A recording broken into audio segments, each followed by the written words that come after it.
Hey everybody, welcome back to Video Game Esoterica on our long-running series Unported playlist, where we take a look at some of my favorite unported arcade games of all time. And today we're taking a look at OutRunners, released in 1992 by Sega on the System 32 platform.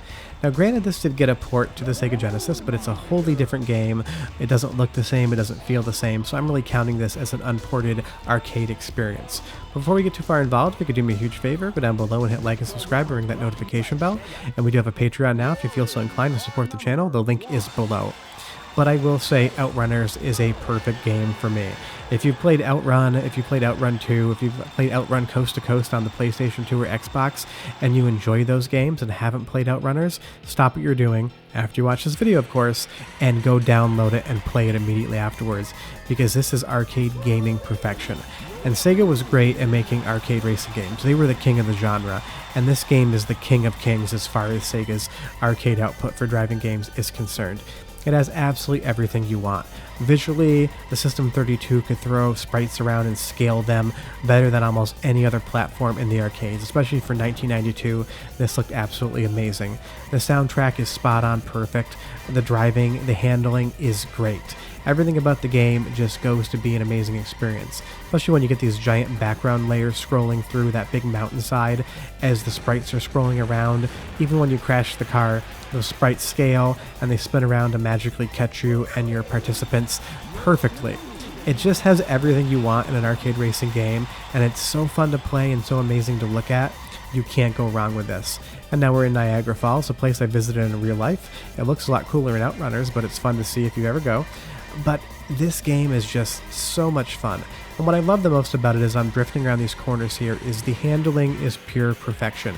Even playing this on MAME with an Xbox One controller, as I crash into the guardrail there, that is my fault. Any mistake you make in this game isn't forced because the controls weren't cooperating or it's been made to be too hard to finish. If you crash into another car, if you crash into a tree, if you crash into a guardrail, that's on you because you messed up. And I love racing games that are like that, where they're not fighting you, where they're not trying to eat another quarter and make it hard for you to play. And now that we're in this underwater section here with all the fish going by, this game is just a joy to play. And what I love about it the most is it's just easy to pick it up and have a course or two run.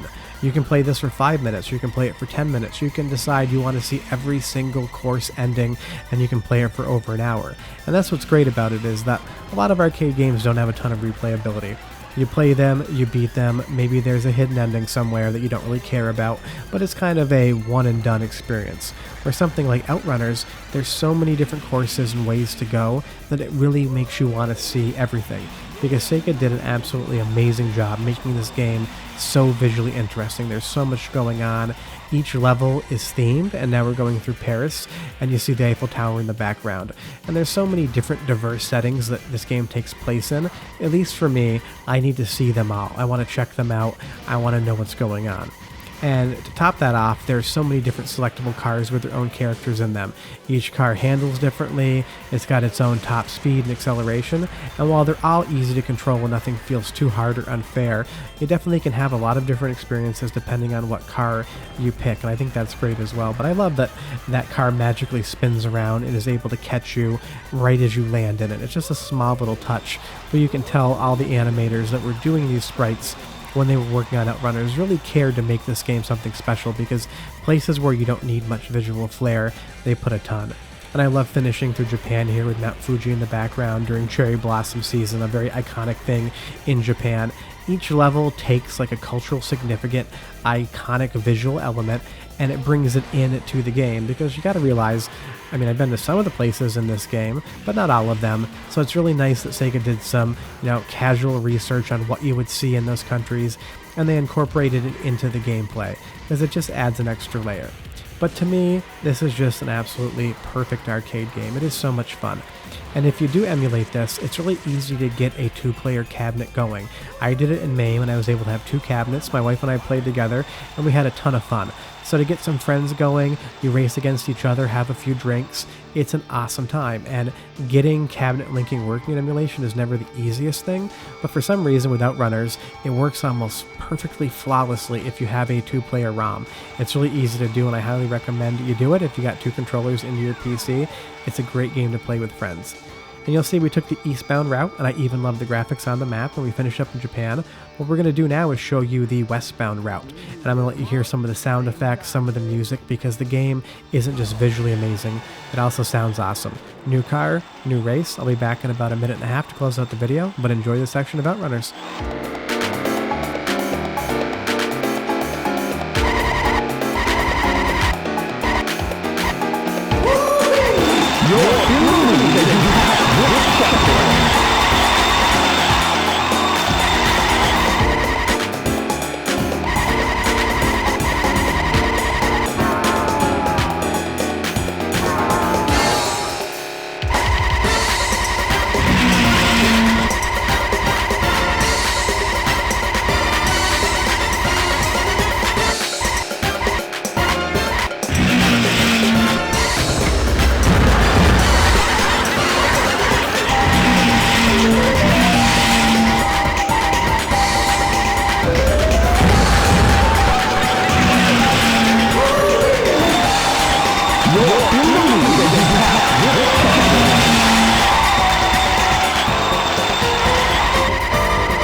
Hong Kong is one of my favorite stages too, because as you come in, the sun goes down and you get this golden glow. And I've actually been to Hong Kong a decent amount because I used to work for Burton Snowboards, and we traveled through there. We had to do factory tours in China.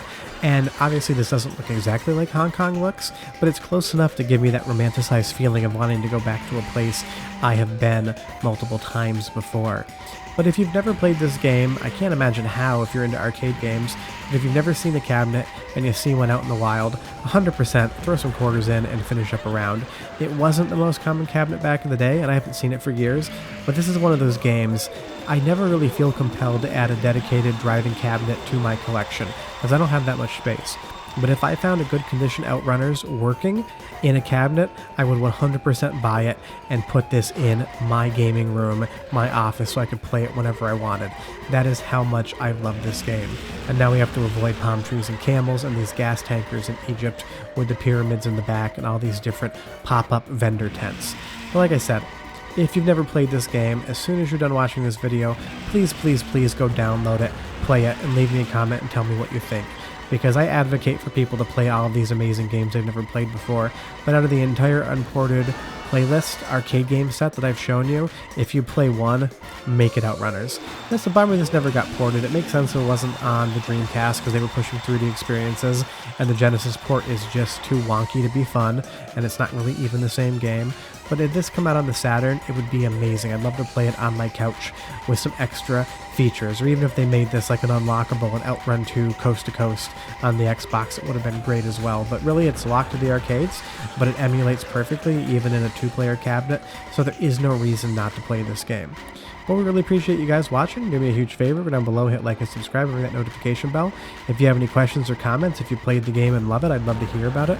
And if for some reason you played the game and you don't like it, I'd really love to hear how you didn't, because I like talking to you guys. It's fun to hear your opinions. That's why I make these, not just to talk into the ether, but to chat with you guys about different games as well.